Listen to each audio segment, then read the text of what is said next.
The company was created, Paid Celebrity Services is a division of Paid Inc. I had a company for years that was an artist management and consulting business in the music entertainment business. What we spent years doing in terms of really supporting and nurturing artists was more the stuff of being artist advocates, though you don't have a professional title as that.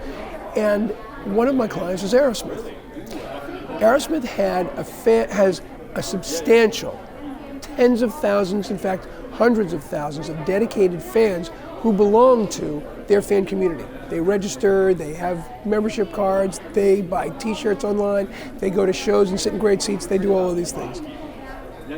And they needed to have a company manage that, really what is that core group, and it's an industry in and of itself.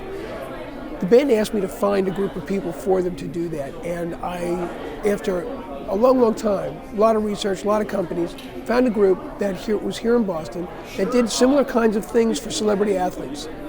But they were so good at it, and really so good at it, that after a few years of working together, they provided such fabulous service for Aerosmith. I said, look, you guys, we can do this we can expand these services. And I would love to be of greater service, and I can't do alone what we can do together. And we joined forces. They do everything from merchandise to pick, pack, and ship fulfillment. They have tens of millions of dollars invested in internet-based, web-based development technologies. So we really can present for a range of celebrities, for entertainment entities, the kinds of services that are all about the way that the entertainment industry is migrating toward a digital world.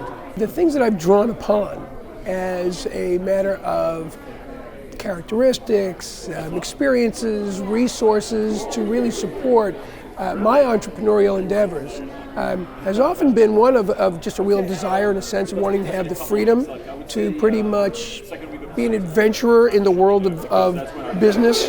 And I graduated from Cornell University. Before I graduated, I thought I'd go to law school. I didn't. And I really got into the entertainment business as a matter of, I fell into it. And helping a friend convince an artist to do something that he wanted the artist to do, it actually turned around that I sided with the artist and convinced the manager to change his mind. And we began actually, through that little episode, doing the kinds of things of managing artists. And I loved it. And what really drove me more than anything was that as a kid, having an interest in the arts, I saw that here in the United States there's so little real support for the arts that I thought it was wrong.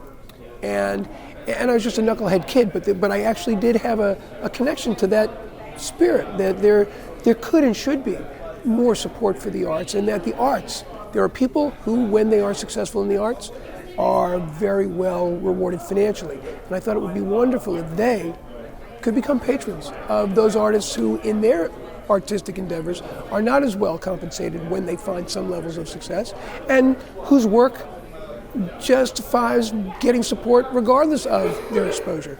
And started a business literally in the 70s where I was bringing rockers who were successful and screen actors to publish limited edition graphics by printmakers in New York, and doing the kinds of things that really created patronage. And it grew it grew certainly a business. It also grew a support for the artistic spirit and fed off of a real generosity of spirit. It was wonderful, and that's motivated me through business, and it's one, for me, when I determine my success criteria, that is part of my bottom line. In the music business, with all of its changes, what I see as being the next real horizon is the ability to be able to identify, to target what are now niche markets by the hundreds and hundreds and hundreds, where before there were major markets. They were all categorized with the help of Billboard magazine, for example, by certain genres. And you put music out through 3 main channels, relying predominantly on radio, to reach those audiences.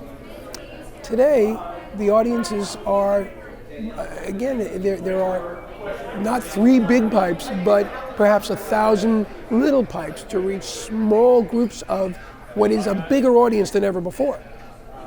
So the winners will be the people who figure out how to establish two-way channels to be able to bring artist and product to those niches by the hundreds, and to be able to do it cost effectively, and to be able to really build audience, build loyalty, and make both celebrity and celebrity's fan happy.